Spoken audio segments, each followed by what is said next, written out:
Horlama ameliyatı eğer lokal anesteziyle yapılmış küçük bir müdahale ise hasta hemen işlemden 1-2 saat sonra günlük yaşantısına dönebilir.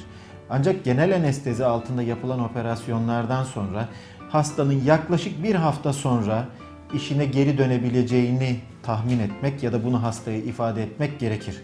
Çok nadir bazı durumlarda hastanın ameliyat sahasındaki iyileşmenin tamamlanmadığı durumlarda bir haftadan uzun sürelerle 10 gün hatta 2 haftaya kadar varan sürelerle hastanın işine dönmesi mümkün olmayabilir. Ancak bu çok istisnai bir durumdur.